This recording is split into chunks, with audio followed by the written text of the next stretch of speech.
काल का रहस्य। ये ब्रह्मा जी के एक दिन की शुरुआत की बात है। सृष्टि का विस्तार हो रहा था, समय अपनी रफ्तार से चल रहा था। लेकिन एक क्षण ऐसा आया जब वेदों की ध्वनि मंद पड़ गई और ब्रह्मा के कमंडल से जल गिरने लगा जो कभी नहीं होता। ब्रह्मा चौंक गए। उन्होंने ध्यान से देखा, समय थम गया था। उन्होंने तुरंत ध्यान लगाया और त्रिलोकी में खोज की पर कोई उत्तर न मिला। तब एक रहस्यमयी छाया उनके सामने प्रकट हुई। वह कोई देवता नहीं था, ना ही कोई राक्षस। वह था काल। ब्रह्मा ने पूछा, तुम कौन हो? किससे उत्पन्न हुए हो? उस छाया ने कहा, मैं वह हूं जो सब कुछ निगल जाता है, समय, शरीर, आत्मा और अहंकार। मैं तुम्हारी सृष्टि से पहले भी था और जब सब कुछ नष्ट हो जाएगा तब भी रहूंगा। ब्रह्मा समझ गए ये कोई साधारण सत्ता नहीं थी। ये काल, समय का सर्वोच्च रूप, स्वयं परम शक्ति की छाया था। कहां से आया काल? पुराणों के अनुसार जब भगवान शिव ने तांडव किया और अपना तीसरा नेत्र खोला, उसी पल उनकी जटाओं से एक अदृश्य ऊर्जा उत्पन्न हुई, जिसे महाकाल कहा गया।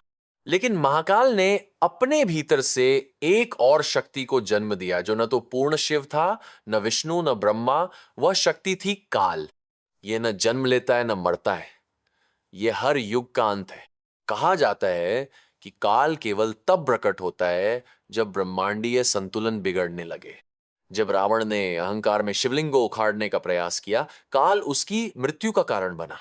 जब महाभारत में अश्वत्थामा ने ब्रह्मास्त्र का दुरुपयोग किया, काल ने उसका अमरत्व श्राप में बदल दिया। और जब कलयुग का प्रारंभ हुआ, काल ने स्वयं को समय के पीछे छिपा लिया ताकि लोग भूल जाएं कि मृत्यु सदा उनके पीछे चलती है।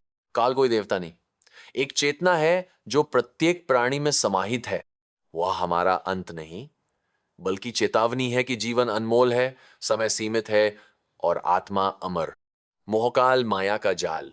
ये काल लोगों को बाहरी सुंदरता, पैसे, सोशल स्टेटस और दिखावे में उलझाता है। मनुष्य ये समझता है कि वो जी रहा है, पर वास्तव में वह धीरे धीरे काल की ओर खिंच रहा है। अवसर काल, भ्रांति की घड़ी। ये तब आता है जब व्यक्ति सोचता है कि अभी बहुत समय है। काल उसे भ्रम में रखता है कि अभी तो जीवन बाकी है। क्रोध काल, विनाश का बीज। ये रूप तब आता है जब मनुष्य तर्क और विवेक खो देता है। वो अपनों से लड़ता है, समाज बनता है। शिथिल काल, आलस्य और टालना। ये काल व्यक्ति को लगातार टालने की आदत में डालता है। कल से करूंगा, एक दिन साधना शुरू करूंगा, बाद में माफी मांग लूंगा। कलयुग का सबसे बड़ा धोखा यही है कि काल अब बाहर नहीं, हमारे भीतर है।